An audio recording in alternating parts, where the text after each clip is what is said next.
us right now is Tennessee Congressman Tim Burchett. He's a member of the Oversight and Foreign Affairs Committees. Congressman, it's good to see you. Thanks very much for being here this morning. What is your take on what you just heard from Karine Jean-Pierre? Well, maybe they'll bring out all those security experts that said that the Hunter Biden laptop didn't exist either. You know, there's over $20 million in unaccounted for money that has flowed through the Biden crime family. There's no proof they paid taxes. They've created over 20 LLCs to literally launder this money.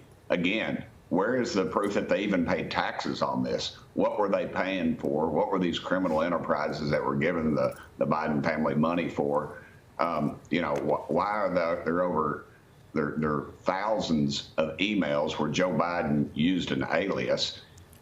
You know, how much of this can we stand? And the Democrats can say there's no evidence. That's their standard line. But you'll notice it's just a few of the ranking Democrats, the hardcore liberals, in the very blue districts. So it's not your rank and file Democrats that are saying this, and they are honestly saying he's got some problems. And well, I mean, initially months ago, I said I didn't think there was a shot that Joe Biden would be the nominee. That was largely because of his capacity. But now that we see all of these, this evidence coming out, I mean, what do you make of those Democrats who are actually saying it to your face that there's no evidence that exists? You've talked about 176 suspicious activity reports. You just mentioned the $20 million that you've identified.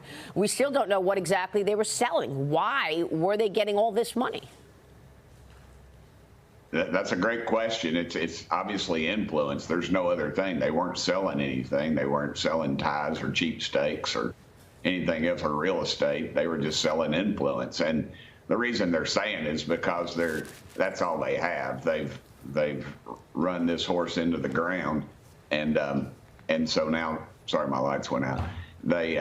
Joe Biden's trying to cut me off right here. Yeah. But no, that's all they have. And that's why it's just a few of the hardcore liberal ones doing it. You're not seeing your moderate Democrats saying this kind of thing because they know they're not going to. This ship is sinking, Maria, and it's sinking fast, and they know it. So you've talked about the money they've taken in from China, Russia. I want to ask you about Kazakhstan because John Solomon reported that back in 2015, the future first son delivered FaceTime between Joe Biden and his fellow business partner, Devon Archer, and an international banker that they were courting from Kazakhstan.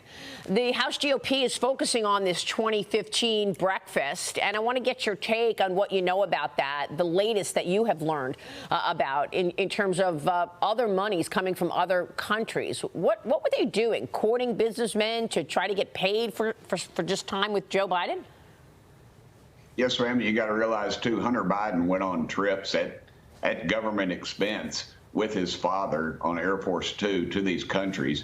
Then the money would flow into the Biden family bank accounts. And then, lo and behold, a lot of times Joe Biden would have a meeting with these people, and then all of a sudden their troubles would go away. It's a clear pattern of corruption and bribery, I think. And that's one of the things that is impeachable in this country is bribery, and I think it shows a pretty clear pattern of that, Maria. Well, now you've got to balance this probe with the fact that you've got to keep the government open and funded. Lawmakers have now 9 working days left before the government runs out of money. The GOP couldn't get enough votes yesterday to even start the debate on the defense spending bill. What can you tell us, Congressman, as far as where we stand on a government shutdown? It looks like President Biden is expecting it, and he's trying to connect the dots and trying to say that this whole probe is about Republicans wanting the government to shut down. Yes, ma'am. He's wrong. He's very insignificant in that role of whether we shut down or not. It's the spending that's the problem. You know, we've cut a lot of money from a lot of the woke programs, multi-millions of dollars from some of these programs. The trans shows and all the things in our military. But the problem is we've reinvested that money back into our military. And in fact, we haven't shown the cuts that some of us in the fiscal conservative corners would like to see.